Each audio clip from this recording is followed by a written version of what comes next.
தமிழ்நாட்டில் 2 நாட்களில் தேர்தல் பிரச்சாரம் ஓய்வதால் வேட்பாளர்கள் அனல் பறக்க பிரச்சாரத்தில் ஈடுபட்டுள்ளனர். வீடு வீடாக சென்று பொதுமக்களை சந்தித்து தேர்தல் வாக்குறுதிகளை எடுத்துக் கூறி ஓட்டு வேட்டையில் ஈடுபட்டுள்ளனர். மக்களவை தேர்தல் பிரச்சாரத்திற்காக பிரதமர் மோடி இன்று மீண்டும் தமிழ்நாடு வருகிறார். நெல்லை தொகுதி பாஜக வேட்பாளர் நயினார் நாகேந்திரன் மற்றும் கன்னியாகுமரி தொகுதி வேட்பாளர் பொன் ராதாகிருஷ்ணனை ஆதரித்து அம்பாசமுத்திரம் பொதுக்கூட்டத்தில் உரையாற்றுகிறார். முதலமைச்சரும் திமுக தலைவருமான மு.க. ஸ்டாலின் இன்று திருவள்ளூர் மற்றும் வடசென்னை தொகுதி வேட்பாளர்களை ஆதரித்து பிரச்சாரம் மேற்கொள்கிறார். சென்னை மாதவரம் மஞ்சம்பாக்கத்தில் மாலை நடைபெறும் பொதுக்கூட்டத்தில் கலந்து கொண்டு வேட்பாளர்களுக்கு ஆதரவாக வாக்கு சேகரிக்கிறார்.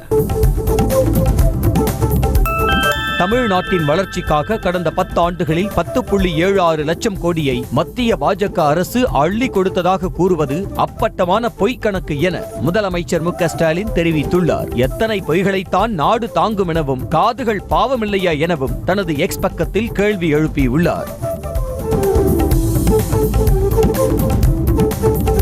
தமிழகத்தைப் போல மத்தியில் ஆட்சி அதிகாரம் பெற துடிக்கும் முதலமைச்சரின் கனவு நிறைவேறாது என எதிர்க்கட்சித் தலைவர் எடப்பாடி பழனிசாமி விமர்சித்துள்ளார். விழுப்புரத்தில் பேசிய அவர், மாநிலத்திலேயே ஒன்றும் செய்யாதவர்கள் மத்தியில் ஆட்சி அதிகாரத்தில் இருந்து கொண்டு என்ன செய்வார்கள் என கேள்வி எழுப்பினர்.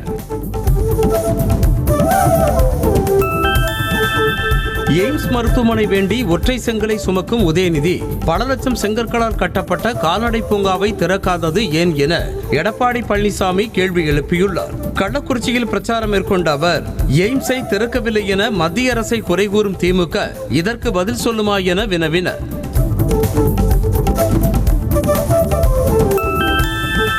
கோவை தொகுதி பாஜக வேட்பாளர் அண்ணாமலை மீண்டும் தேர்தல் விதிகளை மீறி பிரச்சாரம் செய்ததாக புகார் எழுந்துள்ளது. சூலூர் பாப்பம்பட்டி பகுதியில் இரவு 10 மணிக்கு மேல் பிரச்சார வாகனத்தில் சென்றபோது வாக்காளர்களை பார்த்து கையசைத்து வாக்கு சேகரித்ததாக கூறப்படுகிறது.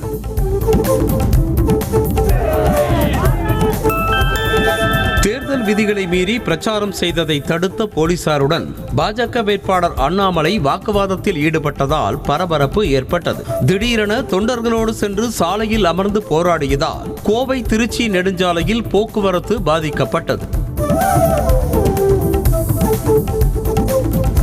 தாம்பரம் ரயில் நிலையத்தில் நெல்லை எக்ஸ்பிரஸ் ரயிலில் இருந்து 4 கோடி ரூபாய் கைப்பற்றப்பட்டது தொடர்பாக நெல்லை மக்களவை தொகுதி பாஜக வேட்பாளர் நயினார் நாகேந்திரனுக்கு காவல்துறையினர் சம்மன் அனுப்பியுள்ளனர். 21ஆம் தேதிக்குள் தாம்பரம் காவல் நிலையத்தில் ஆஜராக வேண்டும் என தெரிவித்துள்ளனர். சென்னையில் தேர்தல் பறக்கும் படையினர் மூலம் இதுவரை 15 கோடியே 67 லட்சம் ரூபாய் பறிமுதல் செய்யப்பட்டுள்ளதாக மாவட்ட தேர்தல் அதிகாரி ராதாகிருஷ்ணன் தெரிவித்தார். செய்தியாளர்களுக்கு பேட்டியளித்த அவர், வருமான வரித்துறை மூலம் 16 கோடியே 95 லட்சம் ரூபாய் பறிமுதல் செய்யப்பட்டிருப்பதாக கூறினார்.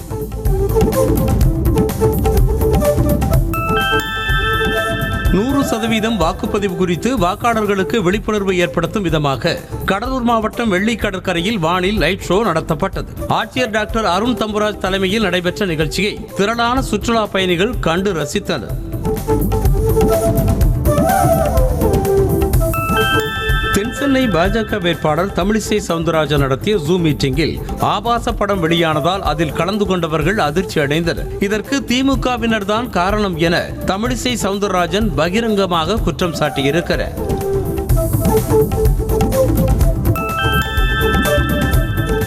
மக்களவை தொகுதி திமுக வேட்பாளர் ராஜ்குமாரை ஆதரித்து திருப்பூர் மாவட்டம் எம்ஜிஆர் சாலை பகுதியில் நடிகர் கமல்ஹாசன் பரப்புரை மேற்கொண்டார். அப்போது பேசிய அவர், ஜிஎஸ்டி வரி போட்ட மத்திய அரசு ஒன்றிய அரசை தவிர மக்களுடன் ஒன்றாக இருக்கும் அரசு இல்லை என்று சாடினார்.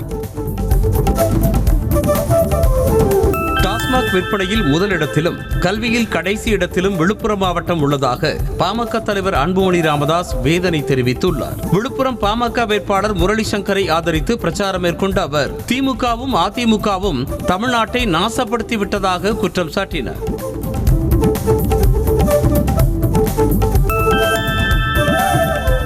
மோடி ஆட்சிக்கு வந்து 10 ஆண்டுகளில் இந்தியாவின் கடன் 3 மடங்கு உயர்ந்துள்ளதாக நாம் தமிழர் கட்சியின் ஒருங்கிணைப்பாளர் சீமான் தெரிவித்துள்ளார். மயிலாடுதுறையில் பரப்புரையில் ஈடுபட்ட அவர், மீண்டும் மோடி ஆட்சிக்கு வந்தால் மக்கள் தெருக்கோடிக்குத்தான் செல்ல வேண்டும் என தெரிவித்துள்ளார்.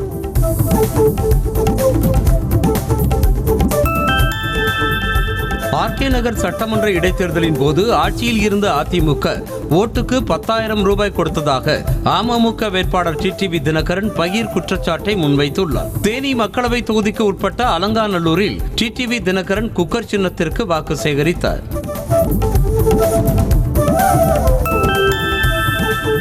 விருதுநகர் தாலுகா அலுவலகத்தில் பாஜக வேட்பாளர் ராதிகா சரத்குமார் திடீரென தர்ணா போராட்டத்தில் ஈடுபட்டார். ஆண்டுதோறும் 1 லட்சம் ரூபாய் வழங்கப்படும் என தேர்தல் வாக்குறுதியாக அளித்ததை காங்கிரஸ் கட்சியினர் டோக்கன் போன்று அச்சடித்து வழங்கியதாக புகார் தெரிவித்துள்ளார்.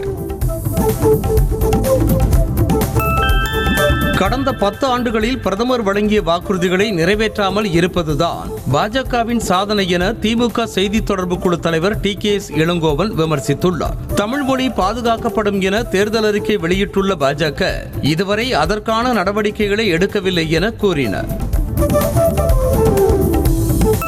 பெரம்பலூர் தொகுதியில் போட்டியிடும் தேசிய ஜனநாயக கூட்டணியின் IJK வேட்பாளர் பாரிவேந்தர் தேர்தல் அறிக்கையை வெளியிட்டார். இதனையடுத்து செய்தியாளர்களுக்கு பேட்டியளித்த அவர் பெரம்பலூரில் 6 போதை மறுவாழ்வு மையங்கள் அமைக்கப்படும் என்றார்.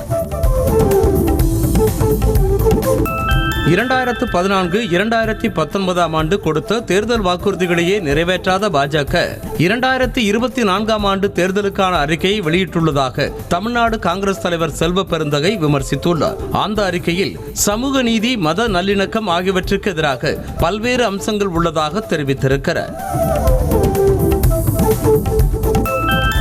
தமிழகத்தில் திமுக ஆட்சி முடிவுக்கு வந்தால் மட்டுமே விடியல் கிடைக்கும் என மத்திய சென்னை பாஜக வேட்பாளர் வினோஜ் பி செல்வம் தெரிவித்திருக்கிறார். திமுக ஆட்சியில் இருப்பவர்களுக்கு 30 முதல் 40% கமிஷன் தருவதற்கே சரியாக போய்விடும் என்பதால் தமிழ்நாட்டிற்கு யாரும் முதலீடு செய்ய வருவதில்லை என தெரிவித்தார்.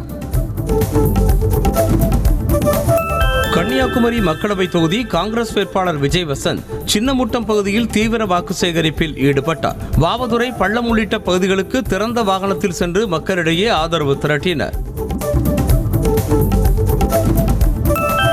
திருப்பூர் தொகுதி பாஜக வேட்பாளர் AP முருகானந்தம் பவானி சட்டமன்ற தொகுதிக்கு உட்பட்ட பகுதியில் தீவிர வாக்கு சேகரிப்பில் ஈடுபட்டார். அப்போது பெண்கள் ஆரத்தி எடுத்தும் பாஜக மற்றும் கூட்டணி கட்சி தொண்டர்கள் மாலை அணிவித்தும் உற்சாக வரவேற்பு அளித்தனர். அரக்கோணம் மக்களவை தொகுதி திமுக வேட்பாளர் ஜெகத் ரட்சகன் மேல்விசாரம் பகுதியில் இஸ்லாமிய மக்களோடு ஊர்வலமாக சென்று தீவிர வாக்கு சேகரிப்பில் ஈடுபட்டார். அமைச்சர் காந்தியுடன் சுமார் 1000க்கும் மேற்பட்ட இஸ்லாமிய மக்களுடனும் ஊர்வலமாக சென்று ஆதரவு திரட்டினர். அரவக்குறிச்சியில் பிரச்சாரத்தின் போது ஆம்புலன்ஸ் ஒன்று வருவதை பார்த்த கரூர் மக்களவை தொகுதி பாஜக வேட்பாளர் செந்தில்நாதன் அது நெரிசலில் சிக்கிக் கொள்ளாத வகையில் வழி ஏற்பாடு செய்து கொடுத்தார். செந்தில்நாதனை ஆதரித்து பாஜக MLA வானதி சீனிவாசன் வாக்கு சேகரிப்பில் ஈடுபட்டிருந்தார். திருநெல்வேலி மாவட்டம் ஏர்வாடியில் காங்கிரஸ் நகர தலைவரை திமுக நகர செயலாளர் தாக்க முயன்ற வீடியோ சமூக வலைதளங்களில் வைரலாகி வருகிறது. தேர்தல் பிரச்சார நேரத்தில் திமுக மற்றும் காங்கிரஸ் கட்சி நிர்வாகிகளிடையே ஏற்பட்ட மோதல் கூட்டணி கட்சியினரிடையே அதிர்ச்சியை ஏற்படுத்தியுள்ளது. திருச்சியில் உள்ள VCK அலுவலகத்தை அடித்து நொறுக்கியது தொடர்பாக ஒருவரை பிடித்து காவல்துறையினர் விசாரணை மேற்கொண்டு வருகின்றனர். VCK அலுவலகத்தை தாக்கிய மர்ம நபர்களை கைது செய்ய கோரி VCKவினர் சாலை மறியல் போராட்டத்தில் ஈடுபட்டதால் பரபரப்பு ஏற்பட்டது. காரைக்கால் MGR நகர் பகுதியில் நள்ளிரவில் மினி வேன் மூலமாக குக்கர் உள்ளிட்ட வீட்டு உபயோகப் பொருட்களை வாக்காளர்களுக்கு விநியோகம் செய்யும் வீடியோ வெளியாகியுள்ளது. பாஜகவினர் வாக்காளர்களுக்கு வழங்கியதாக அப்பகுதி சமூக ஆர்வலர்கள் புகார் தெரிவித்துள்ளனர். திண்டுக்கல் மாவட்டம் பள்ளப்பட்டியில் முக்குளத்தோர் புலிப்படை கட்சி தலைவர் கருணாசின் காரை தேர்தல் பறக்கும் படையினர் சோதனை செய்தனர். தேர்தல் பரப்புரைக்காக சென்ற அவரது காரை வழிமறித்து சோதனை செய்த அதிகாரிகள் பணம் மற்றும் பரிசு பொருட்கள் இல்லாததால் அனுப்பி வைத்தனர். தென்காசி மாவட்டம் சேந்தமரத்தில் பறக்கும் படையினர் வாகன சோதனையின் போது காரில் உரிய ஆவணங்கள் இன்றி கொண்டு சென்றதாக 2 லட்சம் ரூபாய் பறிமுதல் செய்யப்பட்டது. சங்கரன் கோவிலுக்கு காரில் சென்ற மாரிச்சாமி என்பவர் பணம் எடுத்து சென்றதாக கூறப்படுகிறது.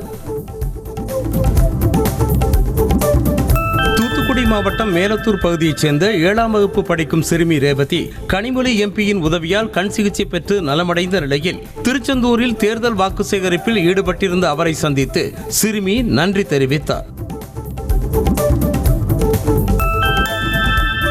முதலமைச்சர் மு க ஸ்டாலின் தலைமையிலான திமுக அரசு செயல்படுத்தி வரும் கலைஞர் மகளிர் உரிமை தொகை திட்டத்தை சரத்பவாரின் தேசியவாத காங்கிரஸ் கட்சி செயல் தலைவர் சுப்ரியா சுலே பாராட்டியுள்ளார். இத்திட்டத்தால் பயன்பெறும் மகளிரின் வீடியோவை பகிர்ந்து பாராட்டு தெரிவித்துள்ளார்.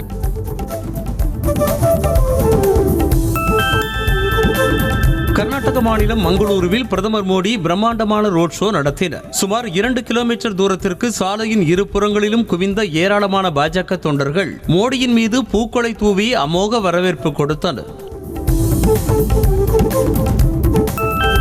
இந்தியா மீதான வெறுப்பு எல்லை மீறியதால் நாட்டை பலவீனப்படுத்த காங்கிரஸ் விரும்புவதாக பிரதமர் மோடி குற்றம் சாட்டினார். மைசூரு தேர்தல் பிரச்சார பொதுக்கூட்டத்தில் பேசிய அவர் தடை செய்யப்பட்ட தீவிரவாத அமைப்புகளோடு காங்கிரஸ் கூட்டணி அமைப்பதாக குற்றம் சாட்டினார். நாடு எதிர்கொள்ளும் 2 முக்கிய பிரச்சனைகளான பணவீக்கம், வேலைவாய்ப்பின்மை அதிகரிப்பை பிரதமர் மோடியால் புரிந்து கொள்ள முடியவில்லை என பிரியங்கா காந்தி கடுமையாக விமர்சித்துள்ளார். ராஜஸ்தானில் பேசிய அவர் நாட்டு மக்களிடமிருந்து மோடி முற்றிலுமாக துண்டிக்கப்பட்டுள்ளதாக சாடினார். வரும் மக்களவைத் தேர்தலில் வெற்றி பெற்று மத்தியில் ஆட்சி அமைத்தால் மேற்கு உத்தரப்பிரதேசத்தை தனி மாநிலமாக அறிவிப்போம் என பகுஜன் சமாஜ் கட்சி தலைவர் மாயாவதி அறிவித்துள்ளார். தேர்தல் பொதுக்கூட்டத்தில் பேசிய அவர் எந்தவொரு சாதி மோதலையும் இங்கு அனுமதிக்கப் போவதில்லை என்றார். தேர்தல் பிரச்சாரத்திற்காக மத்திய அமைச்சர் அமித்ஷா சிறப்பு விமானம் மூலமாக திரிபுரா சென்றடைந்தார். அங்கு பாஜக மூத்த தலைவர்கள் மற்றும் நிர்வாகிகள் உற்சாக வரவேற்பு கொடுத்தனர். இதனையடுத்து குமார்காட்டில் இன்று நடைபெறும் பிரச்சார பேரணியில் அவர் கலந்து கொண்டு உரையாற்றுகிறார். ஒடிசா சட்டமன்ற தேர்தலில் போட்டியிடும் 75 வேட்பாளர்களின் பட்டியலை காங்கிரஸ் கட்சி வெளியிட்டுள்ளது. பூரி தொகுதியில் சுசரிதா முகந்தியும், புவனேஸ்வர் தொகுதியில் யாசிர் நவாஸும் போட்டியிடுகின்றனர். அம்மாநிலத்தில் மே 13ஆம் தேதி தொடங்கி ஜூன் 1ஆம் தேதி வரை 4 கட்டங்களாக தேர்தல் நடத்தப்படுகிறது. ஜம்மு காஷ்மீரின் உத்தம்பூர் தொகுதி காங்கிரஸ் வேட்பாளர் சௌத்ரிலால் சிங் கிரிக்கெட் விளையாடி வாக்கு சேகரித்தார். பிரச்சாரத்தின் ஒரு பகுதியாக உள்ளூர் மக்களோடு கிரிக்கெட் விளையாடி இளம் வாக்காளர்களை கவர்ந்தார். உத்தரப்பிரதேச மாநிலம் முசாஃபர் நகரில் உள்ள ஜன்சாத் பகுதியில் 2 மாடி வீடு திடீரென இடிந்து விழுந்ததால் பரபரப்பு ஏற்பட்டது. இடிபாடுகளுக்குள் பலர் சிக்கியிருக்கலாம் என அஞ்சப்படும் நிலையில் தேடுதல் மற்றும் மீட்பு பணிகள் நடைபெற்று வருகின்றன. உலகை வழிநடத்தும் சக்தி இந்தியாவிற்கு உள்ளதாக வாழும் கலை அமைப்பின் நிறுவனர் ஸ்ரீ ஸ்ரீ ரவிசங்கர் தெரிவித்திருக்கிறார். டெல்லியில் விக்சித் பாரத் தூதரக நிகழ்ச்சியில் பங்கேற்று பேசிய அவர் இந்தியா ஏற்கனவே விஸ்வகுருவாக உள்ளதாகவும் ஆனால் அந்த குரு மறைக்கப்பட்டுள்ளதாகவும் கூறினார். தமிழ்நாட்டில் நேற்று 8 இடங்களில் வெயில் சதமடித்தது. ஈரோட்டில் அதிகபட்சமாக 103 டிகிரி ஃபாரன்ஹீட் வெயில் பதிவாகியுள்ளது. சேலம், திருப்பத்தூர், வேலூர், கரூர், பரமத்தியில் தலா 101 டிகிரி ஃபாரன்ஹீட் வெயில் சுட்டரித்தது. திருத்தணி, தருமபுரி, நாமக்கல்லில் வெயில் சதமடித்தது. அம்பேத்கரின் 134வது பிறந்த நாளையொட்டி சென்னை அம்பேத்கர் மணிமண்டபத்தில் அவரின் திருவுருவப் படத்திற்கு தென்சென்னை பாஜக வேட்பாளர் தமிழிசை சவுந்தரராஜன் மலர் தூவி மரியாதை செலுத்தினார். பின்னர் பேசிய அவர் மக்களுக்கான வளர்ச்சி திட்டங்களை ஒரே நாடு ஒரே தேர்தல் மூலம் கொடுக்கலாம் என தெரிவித்தார். 100% வாக்களிக்க வலியுறுத்தி சென்னை மெரினா கடற்கரையில் உள்ள நேதாஜி சுபாஷ் சந்திரபோஸ் சிலை அருகே போதி தொண்டு நிறுவனம் சார்பாக வீதி நாடகம் நடத்தப்பட்டது. இந்த விழிப்புணர்வு நிகழ்ச்சியை சென்னை மாவட்ட தேர்தல் அதிகாரி ராதாகிருஷ்ணன் துவக்கி வைத்தார்.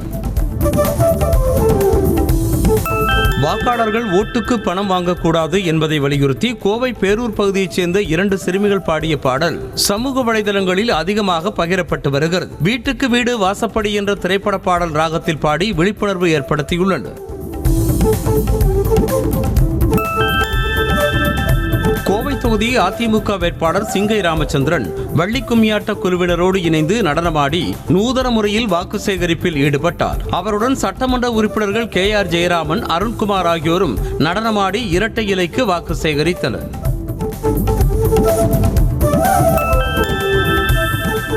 மக்களவைத் தேர்தலில் தபால் வாக்குப்பதிவு செய்த 104 வயது முதியவர் உடல்நலக் குறைவால் உயிரிழந்தார். புதுக்கோட்டை மாவட்டம் பரம்பூர் கிராமத்தைச் சேர்ந்த முதியவர் சுப்பையா படுக்கையில் இருந்தபடியே தனது வாக்கினை பதிவு செய்தார்.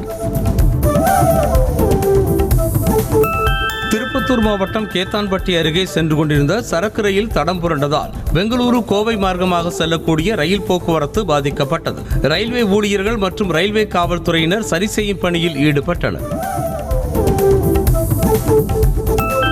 காஞ்சிபுரத்தில் விசாரணைக்காக அழைத்து செல்லப்பட்ட நபர் உயிரிழந்தது தொடர்பாக நசரத்பேட்டை காவல் நிலைய ஆய்வாளர் பணியிடை நீக்கம் செய்யப்பட்டார். ஊராட்சி மன்ற தலைவர் கொலை வழக்கில் கைதாகி வெளியே வந்த சாந்தகுமாரை காவல்துறையினர் விசாரணைக்கு அழைத்து சென்றதாக கூறப்படுகிறது.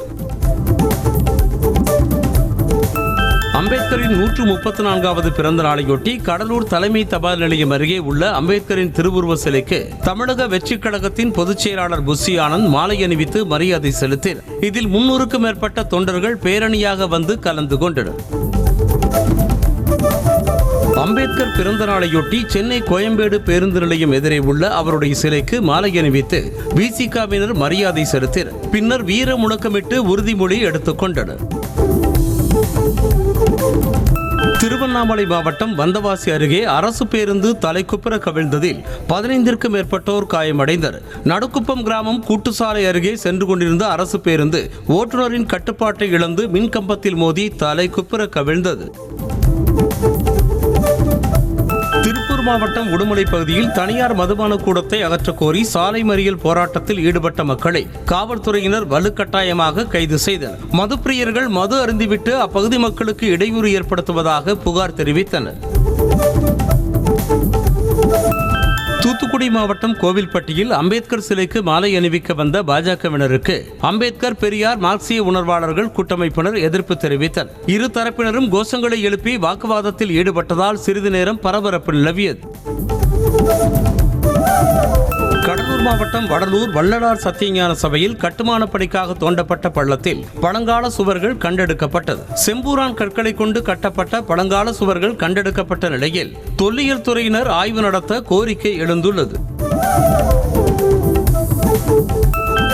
ஈரான் இஸ்ரேல் இடையிலான போர் காரணமாக சர்வதேச அளவில் தங்கத்தின் விலை உயர்ந்திருப்பதாக மெட்ராஸ் ஜுவல்லர்ஸ் மற்றும் வைர வியாபாரிகள் சங்க தலைவர் ஜெயந்த்லால் சலானி தெரிவித்திருக்கிறார். தொடர் உச்சத்தை எட்டி வரும் தங்கம் தற்போது ஒரு சவரனுக்கு 55,000 ரூபாயை நெருங்கி வருகிறது. 17 இந்தியர்களை பத்திரமாக மீட்பது குறித்து ஈரானுடன் பேச்சுவார்த்தை நடத்தியதாக மத்திய வெளியுறவு அமைச்சர் ஜெய்சங்கர் தெரிவித்துள்ளார். இஸ்ரேல் சம்பந்தப்பட்ட கப்பலுடன் 17 இந்தியர்களை ஈரான் பிடித்து வைத்துள்ள நிலையில் அமைச்சர் ஜெய்சங்கர் பேச்சுவார்த்தை நடத்தியுள்ளார். பாகிஸ்தான் சிறையில் அடைக்கப்பட்டிருந்த இந்தியரான சரப்ஜித் சிங்கை அடித்துக் கொன்ற லஷ்கர் பயங்கரவாதி அமீர் சர்பராஸ் சுட்டுக் கொலை செய்யப்பட்டார். லாகூரில் சாலையோரம் நடந்து சென்றபோது பைக்கில் சென்ற இருவர் துப்பாக்கியால் சரமாரியாக சுட்டுக் கொன்றதாக கூறப்படுகிறது.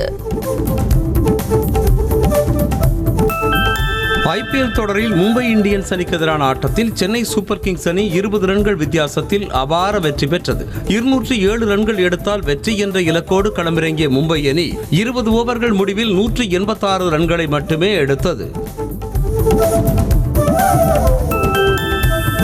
மும்பைக்கு எதிரான ஐபிஎல் போட்டியில் ஹாட்ரிக் சிக்ஸர் விளாசி சென்னை அணியின் முன்னாள் கேப்டன் தோனி அதிரடி காட்டினார். கடைசி ஓவரில் கிடைத்த 4 பந்துகளில் முதல் 3 பந்துகளை சிக்ஸருக்கு விளாசியதால் ரசிகர்களின் ஆர்ப்பரிப்பால் வான்கடை மைதானமே அதிர்ந்தது.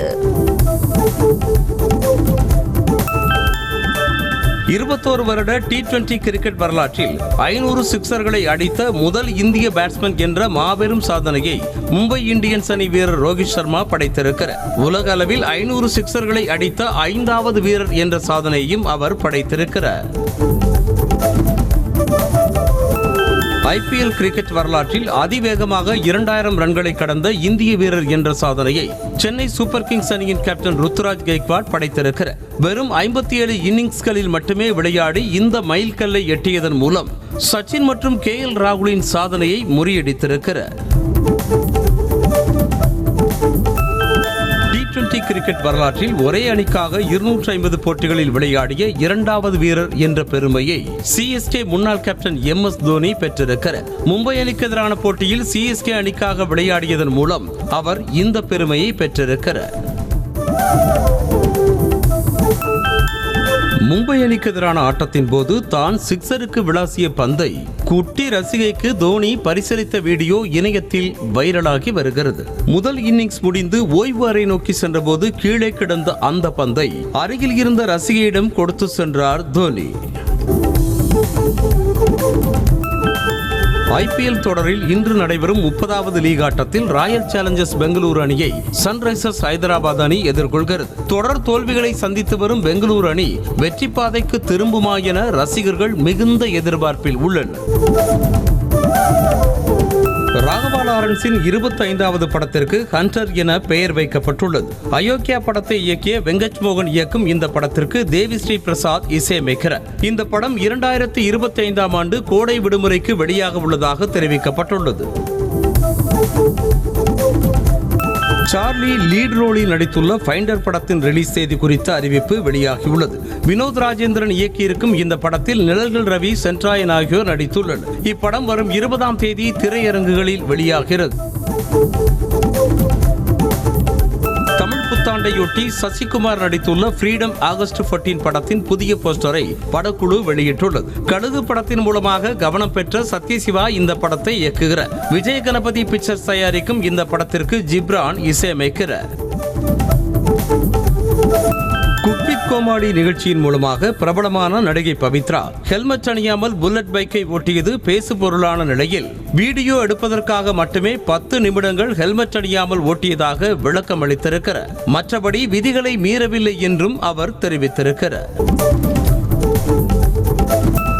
2ஆம் ஆண்டு திருமண நாளை கொண்டாடும் பாலிவுட் நட்சத்திர தம்பதி ரன்பீர் கபூர், ஆலியா பட்டின் புகைப்படத்தை பகிர்ந்து அவரது தாய் நீத்து கபூர் வாழ்த்து தெரிவித்திருக்கிறார். திருமண நாளையொட்டி இருவரும் வீட்டில் பூஜை செய்தபோது எடுத்த புகைப்படம் வைரலாகி வருகிறது. விழுப்புரம் மாவட்டம் மரக்காணத்தில் உள்ள சாந்தஸ்வரூப ஆஞ்சநேயர் கோவிலில் தமிழ் புத்தாண்டை முன்னிட்டு லட்சதீப விழா விமர்சையாக நடைபெற்றது. ஆஞ்சநேயர் சுவாமிக்கு சந்தனக்காப்பு உள்ளிட்ட அலங்காரங்கள் செய்யப்பட்டு லட்சதீபம் காட்டப்பட்டது. நீலகிரி மாவட்டம் குன்னூரில் தந்தி மாரியம்மன் கோவில் தேர் திருவிழாவை முன்னிட்டு இந்து, முஸ்லிம், கிறிஸ்தவர் இளைஞர் மன்றம் சார்பாக அன்னதானம் வழங்கப்பட்டது. சுமார் 2500 கிலோ அரிசியை கொண்டு சமைக்கப்பட்ட உணவை காவல்துறையினரே வரிசையாக வந்த பக்தர்களுக்கு பரிமாறினர். தமிழ் புத்தாண்டை முன்னிட்டு ராணிப்பேட்டை மாவட்டம் ரத்தனகிரியில் உள்ள பாலமுருகன் கோவிலில் பக்தர்கள் சிறப்பு வழிபாட்டில் ஈடுபட்டனர். பல்வேறு மாவட்டங்களில் இருந்து வருகை தந்த ஏராளமான பக்தர்கள் அரோகரா கோஷங்கள் முழங்க முருகனை வழிபட்டனர். ராமநாதபுரம் மாவட்டம் திருவாடானை ஸ்ரீ வீரசக்தி காளியம்மன் கோவிலில் தமிழ் புத்தாண்டை முன்னிட்டு 3008 திருவிளக்கு பூஜை நடைபெற்றது. இதில் பங்கேற்ற சுற்றுவட்டார பகுதிகளைச் சேர்ந்த பெண்கள் விளக்கேற்றி பூஜை செய்து அம்மனை தரிசனம் செய்தனர். தமிழ் புத்தாண்டை முன்னிட்டு விழுப்புரம் மாவட்டம் திருவக்கரை சந்திரமௌலீஸ்வரர் கோவிலில் தெப்போற்சவ விழா வெகு விமர்சையாக நடைபெற்றது. மயிலம் பொம்மபுர ஆதீனம் ஸ்ரீலஸ்ரீ சிவஞான பாலய சுவாமிகள் தலைமையில் நடைபெற்ற விழாவில் திரளானோர் கலந்து கொண்டு சாமி தரிசனம் செய்தனர். தமிழ் புத்தாண்டை முன்னிட்டு சேலம் மாவட்டத்தில் உள்ள வெள்ளவாண்டி வலசு காளியம்மன் கோவிலில் திருவிளக்கு பூஜை நடைபெற்றது. பல்வேறு ஹோமங்களோடு சிவாச்சாரியர்கள் வேத மந்திரங்கள் முழங்க நடைபெற்ற திருவிளக்கு பூஜையில் ஏராளமான பெண்கள் கலந்து கொண்டனர். திருவண்ணாமலை மாவட்டம் வேடந்தவாடியில் கூத்தாண்டவர் கோவில் தேர் திருவிழாவையொட்டி ஸ்ரீ பாஞ்சாலியம்மன் திருமண நிகழ்ச்சி வெகு விமர்சையாக நடைபெற்றது. சீர்வரிசையோடு பெண் அழைப்பை தொடர்ந்து அம்மனுக்கு நடைபெற்ற திருமண வைபவத்தில் ஏராளமான பக்தர்கள் பங்கேற்றனர். திருச்சி மாவட்டம் மணப்பாறையில் உள்ள ஸ்ரீ வேப்பிலை அம்மன் கோவிலில் சித்திரை முதல் நாளையொட்டி திருவிளக்கு பூஜை வெகு விமர்சையாக நடைபெற்றது. திரளான பெண்கள் குத்துவிளக்கில் தீபம் ஏற்றி வைத்து சிறப்பு பூஜைகள் செய்து அம்மனை வழிபட்டனர்.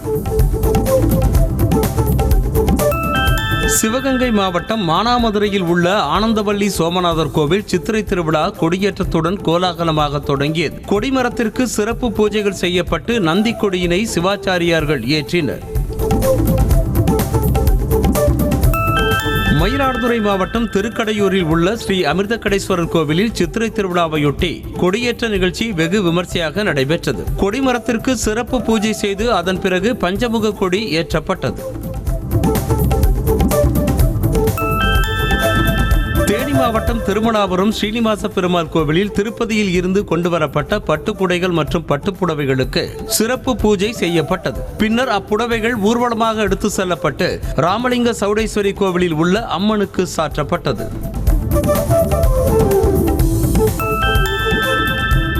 தென்காசி மாவட்டம் சங்கரன்கோவில் சங்கரநாராயண சுவாமி கோவிலில் சங்கரலிங்க சுவாமி கோமதி அம்பாள் பூப்பல்லக்கில் வீதி உலா வரும் நிகழ்வு நடைபெற்றது.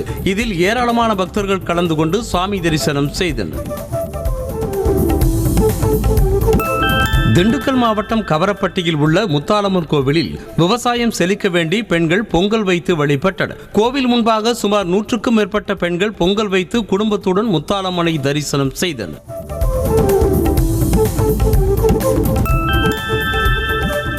சர்வதேச சந்தையில் வாட்டர் ப்ரூஃப் வசதியுடன் கூடிய 2 புதிய ப்ளூடூத் ஸ்பீக்கர்களை ஷியாமி நிறுவனம் அறிமுகப்படுத்தியுள்ளது. ஷியாமி சவுண்ட் பாக்கெட் மற்றும் ஷியாமி சவுண்ட் அவுட்டோர் என பெயரிடப்பட்டுள்ள இந்த 2 ஸ்பீக்கர்களிலும் பல்வேறு சிறப்பம்சங்கள் இடம்பெற்றுள்ளன. டுகாட்டி நிறுவனத்தின் desert X rally adventure bike மாடலுக்கான முன்பதிவு இந்தியாவில் தொடங்கியுள்ளது. இது பெரிதும் வரவேற்பை பெற்ற டெசர்ட் எக்ஸ் பைக்கின் ஆஃப் ரோட் வெர்ஷன் ஆகும். இதன் விற்பனை இந்த ஆண்டின் இறுதியில் தொடங்கும் என கூறப்பட்டுள்ளது. பெரிதும் எதிர்பார்க்கப்பட்ட மெர்சிடிஸ் பென்ஸ் நிறுவனத்தின் G580 கார் வரும் 24ஆம் தேதி சீனா ஆட்டோ ஷோவில் அறிமுகம் செய்யப்படுகிறது. இந்த காரை ஒருமுறை சார்ஜ் செய்தால் 300 கிலோமீட்டர் வரை ரேஞ்ச் வழங்கும் என தெரிவிக்கப்பட்டுள்ளது. அதோடு இதில் 360 டிகிரி டேங்க் டர்ன் அம்சமும் உள்ளது. செய்திகளை உடனுக்குடனும் துல்லியமாகவும் தெரிந்து கொள்ள சப்ஸ்கிரைப் பண்ணுங்க.